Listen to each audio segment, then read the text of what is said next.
Hello everyone. आज का दिन बहुत ख़ास है। मैं जा रही हूँ अम्बुबाची मेला में। एक ऐसा मेला जो सिर्फ मेला नहीं, आस्था, रहस्य और परंपरा का संगम है। आस्था, रहस्य और माँ की शक्ति से भरे इस सफ़र में आप भी हमारे साथ चलिए।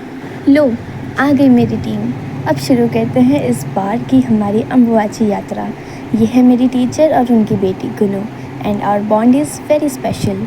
इन तपती किरणों के बीच भी गुवाहाटी के फिजाओं में एक ठहराव है, एक शांति। ऊपर आसमां में फैले ये सफ़ेद बादल जैसे इस पावन भूमि को अपनी छाया में ढकना चाहते हों, और कब ये बादल बरस पड़े कोई कह नहीं सकता। इस पावन भूमि पर तो मौसम भी साधना में लीन रहता है।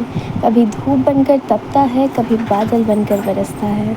सब कुछ माँ के संवेदन से जुड़ा हुआ लगता है। चारों तरफ भक्तों की चहल पहल है, दुकानों की कतारें हैं, साधु संतों का जमावड़ा। ये है कामाख्या गेट। यहीं से शुरू होती है चढ़ाई, माँ तक पहुँचने की पहली सीढ़ी। भक्तों की भीड़, आवाज़ों की हलचल और दिल में उमड़ती आस्था, सब मिलकर बना देते हैं इस मोड़ को भी पवित्र। जैसे जैसे हम माँ के दर्शन की ओर बढ़ते हैं, वैसे वैसे उनके बारे में जानना भी एक अनुभव है। माँ कामाख्या को शक्ति पीठों की अधिष्ठात्री कहा जाता है, यानी सभी शक्ति पीठों की अधिपति। मान्यता है कि जब माँ सती का शरीर शिवजी के गोद में था, तब भगवान विष्णु ने सुदर्शन चक्र से उनका शरीर विभाजन किया, और जहाँ जहाँ अंग गिरे वहाँ शक्तिपीठ बने। कामाख्या वही स्थान है जहाँ माँ का योनि भाग गिरा था, और इसी वजह से यहाँ माँ को रजस्वला देवी के रूप में पूजा जाता है। अम्बुबाची मेला भी इसी मान्यता से जुड़ा है। जब माँ कुछ दिनों तक ऋतु धर्म में होती हैं और मंदिर के कपाट बंद कर दिए जाते हैं, इस समय को देवी का मासिक धर्म माना जाता है, और ये मेला उसी शक्ति और श्रीजन की महिमा का उत्सव है। सोचिए, जिस प्रक्रिया को समाज में आज भी छिपाया जाता है, उसी को माँ के रूप में पूजा जाता है। माँ कामाख्या शक्ति का वो रूप है जो श्रीजन का प्रतीक है। यहाँ तो चला नहीं जा रहा, पूरा बॉडी जल गया, पैर में मेरे छाले पड़ गए। ये देखो घर पूरा लाल हो गए, थोड़े निकल आएंगे थोड़ी देर बाद। अभी सिर्फ 25% पहुँचे हैं और 75% और जाना है। अम्बुबाची मेला इसी बात का प्रतीक है कि मासिक धर्म कोई अशुद्धि नहीं, बल्कि प्रकृति का वरदान है। जिस देह से जीवन जन्म लेता है, वो देह पूजनीय है, और माँ कामाख्या इसी विचार की सबसे पवित्र मिसाल है। And here I feel like माँ खुद ही अपने किसी रूप में अपने नन्हे नन्हे हाथों से सबकी प्यास बुझा रही है। माँ कामाख्या का मंदिर जितना पवित्र है, उतना ही रहस्यमय भी। यहाँ गर्भगृह में कोई मूर्ति नहीं, बल्कि माँ को योनि पीठ के रूप में पूजा जाता है, एक प्राकृतिक चट्टान जहाँ निरंतर जलधारा बहती रहती है। गाइस, हम लोग की हालत देखो, हम लोग इस शिविर में बैठे हैं, आधा हो चुका है चलना और आधा बाकी। अम्बुबाची मेले के दौरान माँ कामाख्या 3 दिनों तक रजस्वला होती है, यानी उन्हें मासिक धर्म होता है। इन दिनों में मंदिर पूरी तरह बंद रहता है, और चौथे दिन माँ का विशेष श्रृंगार कर दर्शन उत्सव मनाया जाता है।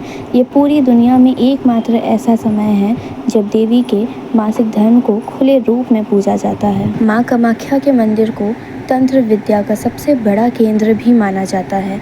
कहा जाता है कि यहाँ 64 योगिनियाँ और 10 महाविद्याएं विराजमान हैं। बहुत से साधक यहाँ तंत्र साधना और गुप्त साधना के लिए आते हैं, विशेष रूप से अमावस्या की रात को। ये मंदिर सिर्फ भक्ति का केंद्र नहीं, बल्कि नारी शक्ति की विविधता का प्रतीक भी है।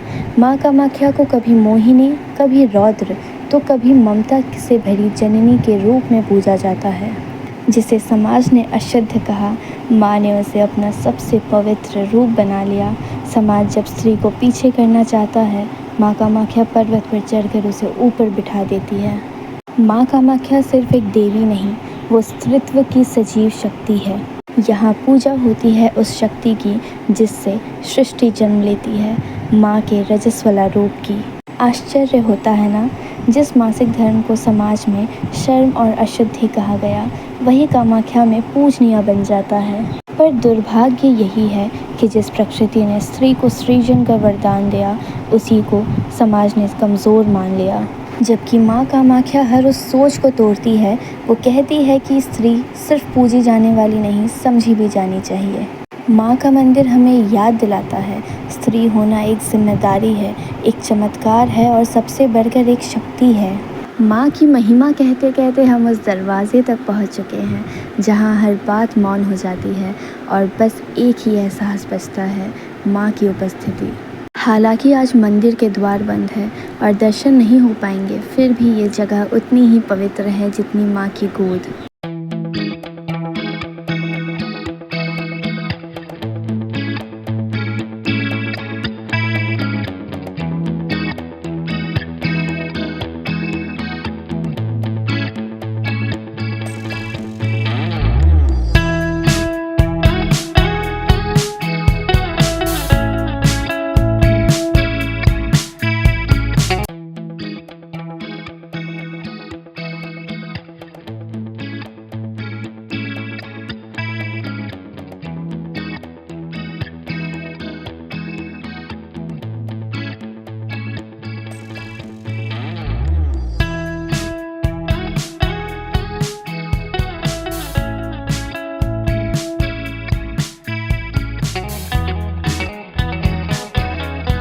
अधिकतर भीड़ के वजह से अम्बुबाची के समय मंदिर के काफ़ी सारे रास्ते बदल दिए जाते हैं और कहते हैं ना, माँ के दरबार में माँ किसी भी रूप में आकर आपकी सहायता कर देती है।